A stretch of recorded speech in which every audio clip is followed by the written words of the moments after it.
And as you can see here, we have class A, class B, class C. Class A is publicly, sorry, class B is publicly inherited from class A. Class C is publicly inherited from class B. Okay. And class A has one private variable and one public variable. There's one constructor. So each of the class have a constructor. And in the main function, you are creating an object of B, C, and then you are trying to access the value or the variable y of class A using the object of B. Okay, these are the what is there in the question. So the first question was, what type of inheritance is mentioned in the above program? So if you can see, you see that class B inherits from class A and class C inherits from class B. Okay, so there are 1, 2, 3 levels of inheritance. So this is called as a multi-level inheritance. Okay, that's the first question. Fifth question. Now, what are the values of the variable x and y at the end of the program? So if you can see from here, the x value is modified here at the constructor x equal to 0.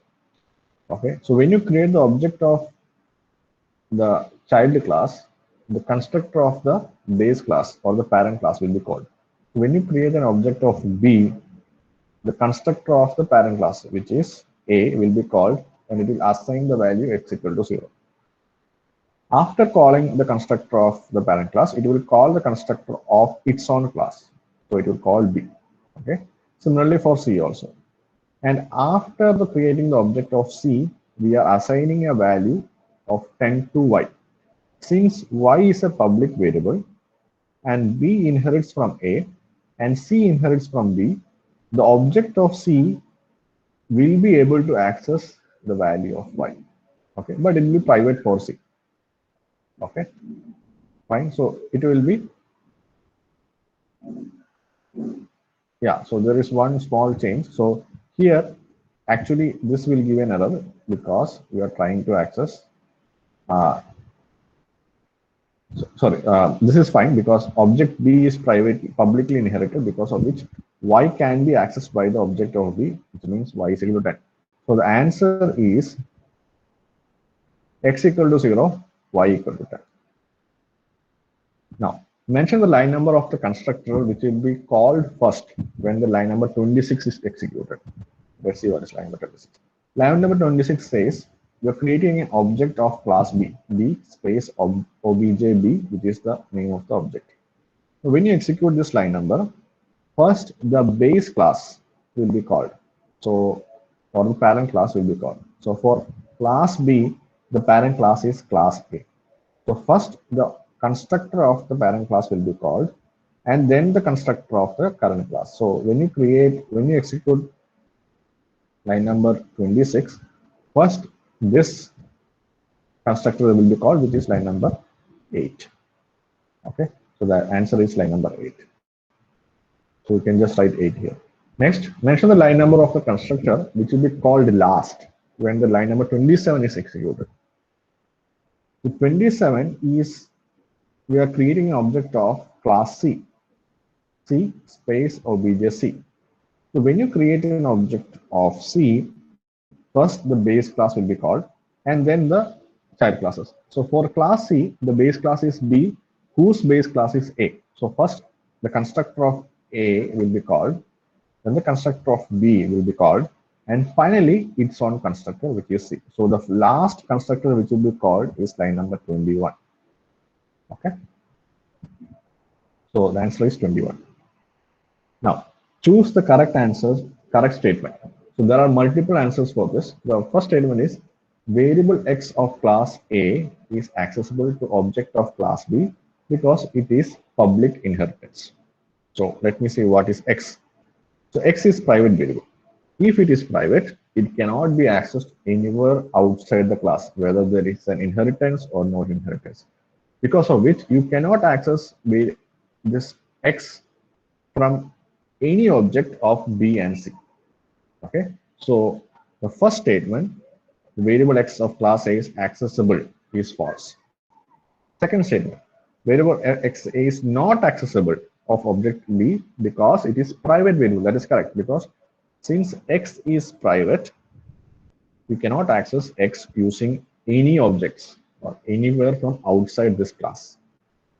Okay. Third statement, variable of x of class A is accessible. There itself it will go wrong. Fourth, the variable x is of class A is not accessible, that is correct, to object class C because it is a private variable, that is correct. So the answer is, I think, second and last. Now, there's a second program. In the second program, you have created two classes. One is XYZ, another is PQR. And PQR is inherited from XYZ. In a single level inheritance, it is inherited publicly. Now, XYZ has a private variable A, a public variable B, there's a constructor, there's a virtual something defined. For PQR, there are public constructor, there is a constructor PQR, there's a function defined, there are two member functions defined. In main, you are creating an object of PQR and you are trying to access the variable B of class XYZ from using the object of the base class. Okay. Now, what is the name of the abstract class? An abstract class is a class who has a pure virtual function. Now, if you look at class XYZ, there is a function which says virtual return type function name equal to 0. So this function is called as a pure virtual function. So a class which contains a pure virtual function is the abstract class. So the abstract class is XYZ. Now, what's the name of the pure virtual function? So the pure virtual function will have a virtual keyword, return type, function name, input arguments, and it will be assigned to a value of 0. So the name of the pure virtual function is myfunc, MYFUNC. Everything in small letters. So you should write as it is. That is the name of the pure virtual function. Now, what are the values of variables A and B at the end of the program? Let's see. When you create the object of PQR, the base class constructor will be called. For PQR, the base class is XYZ because it is derived publicly from XYZ. So the constructor of XYZ will be called, which is this function. And it is assigning a value 10 to A. So the value of A is 10. After this statement, in line number 28, it will move to line number 29, where you are assigning a value of B, assigning the value to variable B equal to 20. Now, B is a variable of the base class. Okay, so using an object of the child class, you can always access the variable of the base class, because of which when you access this, it will be 20. So at the end of the program, the value of A will be 10 and the value of B will be 20. So A will be 10, B will be 20. This is the answer. Now, what is the error in the program? First one, you cannot declare a function is equal to 0. That is false, because virtual functions can be declared equal to 0. Second question. Second option, the same functions defined both in class XYZ and class PQR, which is myfunc. Myfunc defined in XYZ and PQR. You should define myfunc in all the derived classes of XYZ because it is a pure virtual function. It should be defined for all the derived classes of XYZ. That is false. The variable B of class XYZ cannot be accessed using the object of PQR. So here we are accessing the variable B using the object of PQR, but PQR is derived from XYZ, because of which there is no problem in accessing the public variable of XYZ. Now, last one, there is no error in the program. That is correct, because this program works perfectly fine. There is no error in this one. So the answer is there is no error in this program. So that's all about our quiz. Okay. So I haven't uploaded the assignment for this last week, so I'll do it maybe in 1 or 2 days. You will have enough time to do the assignment because that's a very bit of a new topic for you. So I'll give enough time to write the program for the assignment. Okay. So let's move on to our today's session.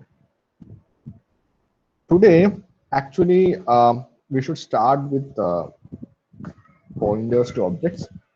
But before we talk about pointers to objects, let me talk to you, or let me make you understand what a pointer means. Okay, pointer is a very important concept in C programming, in C++ also, but it's very widely used in C programming. And the good thing about pointers is, or you might be knowing about pointers already in your microcontroller classes, where you use indirect addressing.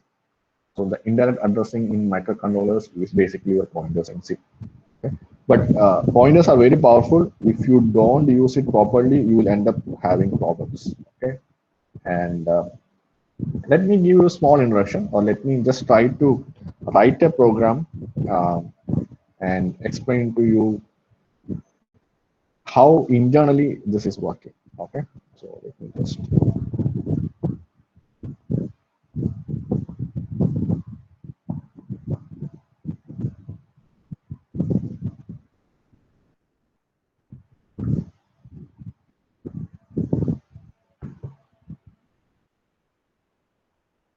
Okay, let me present my screen.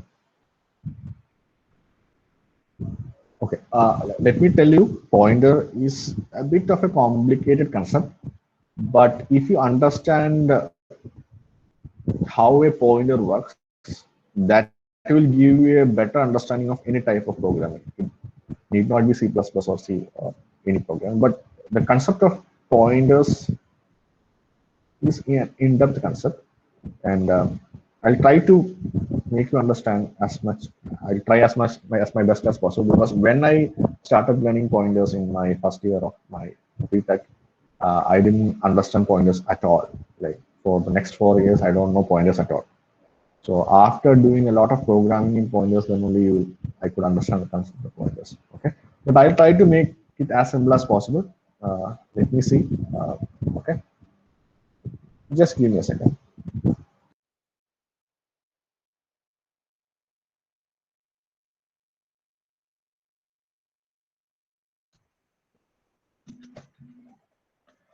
Okay, I hope you can see my screen.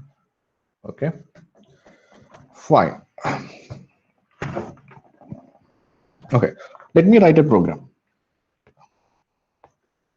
Okay, so using namespace history. Okay, you will have hash include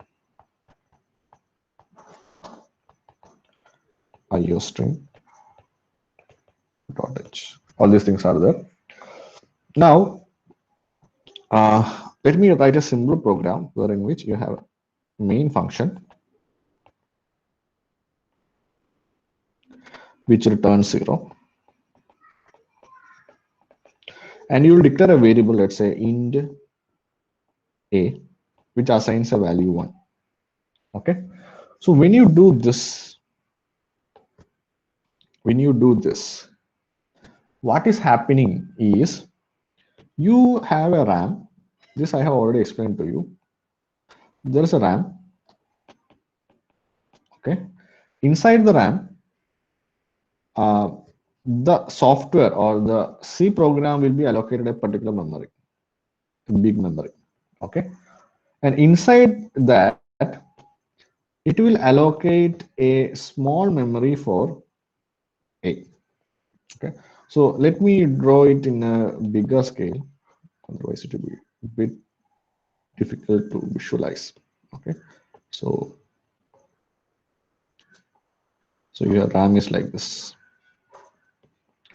Okay, and you are allocating some memory for your C program, for the complete C program. Okay, and inside this, there is a small space of memory. Okay, so this is your complete RAM. RAM means there is a memory. Okay, so this have some address, let's say 0x0002, and inside the address, so basically you are naming this memory location as A. So this memory location is basically called as A. Inside this, when you do this statement, in A equal to 1, Basically, we are saying that the value inside that memory location is 1. That's what when you do a variable. Now, when you make a equal to 2, the value inside the memory location will become 2. Okay, that's a complete concept. Now, when you are trying to define a pointer, what you do is you say int. Let's say a pointer is a memory location which points to another memory location. That's all about pointers. Okay, pointer is something or a memory location which points to another memory location. Okay, so int, let's say the pointer name is ptr. You declare the pointer by a star. Okay, so this says,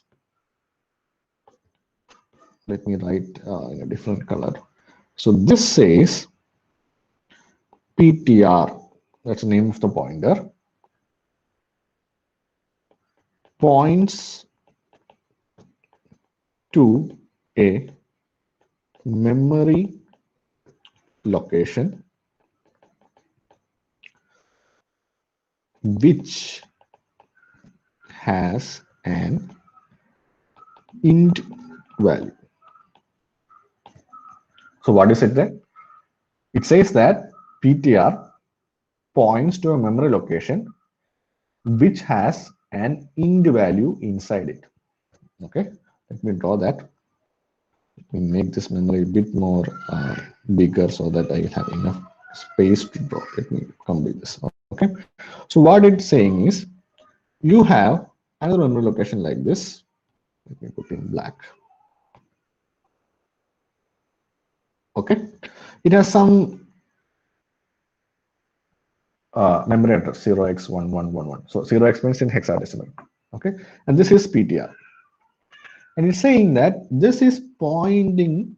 Okay, let me. So this memory location, which is ptr, is pointing to some other memory location whose value inside the memory location is 1. But we haven't said what is a memory location. Okay, so we write the next step of the program, which says ptr is equal to ampersand a. Okay, now what is ampersand a means? So this means ampersand a means address of memory location of a. Okay, ampersand means address. Okay, you can say address of memory location of a. So in this case, you see the address is 0x0002. So that will be assigned to the PTR. So the value inside PTR is now 0x0002. Okay, you see the value inside the PTR is a memory address. It is very important. The value which a pointer memory location holds is a memory address, which means virtually you are saying that this memory location, what is a good color? Okay, this memory location is pointing to the memory location of the variable a who has address 0x0002. And you should know that as a programmer, you don't know this address. I'm just giving the address, that's all. This address will be allocated to the memory location or to the variable by the compiler. It is not under your control to allocate any of these addresses. Okay, you can do that in some specific cases, but generally you can't do. Okay, fine. So what it's saying is you are pointing ptr to a. Now, if I say cout star ptr. Okay, so when I say star ptr, what it means is go to the memory location of the address in PTR and get its value. That means what I am saying is go to the memory location of the address in the PTR. So address in the PTR is 0x0002. The memory location of this address is this and get its value. So the value is 1. So it will print the value as, so basically you are saying star PTR will print the value 1. Okay. Let's say I want to modify this value 1 without directly accessing the variable A. So what I can do is I can do something like this. Star PTR is equal to 2. When I do this, what it does is, when I say star PTR, it means that you go to the memory location mentioned inside the PTR memory and change its value to 2. So what it does is, it will first go to the PTR memory, which is 0x111. It will find the memory location of inside the PTR, which is 0x0002. It will go to the memory location of 0x0002 and it will change the value inside inside that memory location to the value specified here, which is 2. Okay, this is called as pointer. That's all. There is nothing more or nothing less. This is what all about pointers. Okay, so for the things that you want to remember is pointer actually points to memory location. Okay, pointer, the value inside the memory of the pointer is another address, memory address. You can access the values of the memory address inside the pointer memory address. You can read it or you can write it. Basically, you can get the value or you can give the value. Both are possible. Okay, and using this pointer, you can do a lot of things. Like pointers are like, you can say, like you can program each and everything using pointers. There are multiple pointers, function pointers, etc., etc. And there are and so usually if you're doing a big C program, you will be using pointers a lot because it's very handy if you understand the concept. Otherwise, it will give you trouble. Trouble means hell lot of trouble. Okay, even if it can crash your operating system. So when you use a pointer, make sure you understand how to use it.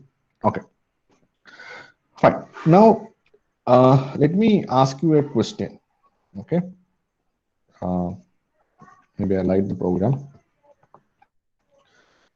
So I'm just writing the main function. So int main. Okay, I say float b is equal to 1.2. I say int star ptr, and I say ptr is equal to ampersand b, and I return 0. I do this. Now, is this a valid code, or will this code gives any errors? The answer is this gives errors. Why? See, you are telling that the PTR points to a memory location which contains an int value. That is what this is. So this means PTR should point to a memory location which has int value, right? So if you look at the memory locations, you have two memory locations. One is for B, which has a value which is float, and other is for PTR. Okay, right? And here you are making the PTR point to B, which is actually holds a float value. So here you are making PTR point to B which has a float value. Okay, it means you are trying to do this. Okay, so let's say your memory address of B is 0x01. Memory address of pointer is 0xAB. So here this is 0x01. Okay, so you are trying to make this happen. Where you are saying that PTR should have address of a memory location which holds only integer values, but you are trying to make it point to a float value, and this will give you error. Okay, so when you define a pointer, you should understand or you should know to which memory location or what type of value will be stored in the memory location to which it is pointing. Okay, so this is very important. Um, I don't know whether you have heard about a famous uh, spacecraft, what you call accident. I forgot his name. It was in 70s or something. So what happened was, so in spacecrafts they have this uh, fuel, okay, and fuel, you need to monitor the fuel at all times because you should know how far you can go, etc., etc. And in the spacecraft, somebody coded. So there is there will be a program which will monitor the fuel level. So so during the um, programming, the programmer wrote the program in which he is monitoring the fuel in an integer variable. Okay, and sorry, he's monitoring the fuel in a float variable, and then he's using an integer pointer to access that variable. Okay, and because of that, the spacecraft got crashed, because when you try to access an integer value using when you try to access a float value using an integer pointer, if your compiler permits it, then you will get truncated. Like for example, if the value is like 2.356, something like that, then when the system reads the value, it will not be 2.356, but instead some converted value, some float to integer converted value of 2.356. It can be like 1 or something, or it can be higher value, because of which the value that you read will be less. Okay, so this is a famous accident. You can just Google it and see the famous programming error that has happened. Okay, fine. So this is about the pointers, and so from tomorrow's class onwards, um, will go in bit more deeper. So this is a simple way of giving an idea of pointers, but we'll go to something called as pass by reference and pass by value when you are passing a pointer to a function, because that is our next module where we are going to pass an object as a pointer to a function, and we'll see what happens there. Okay, fine. So I hope you have understood this. So let me take the attendance. So I have updated your attendances in your Google Classroom. Sorry, in your ET Lab. So you can just go and check and let me know if you have any problem in any of the attendance that I have given. Okay, fine.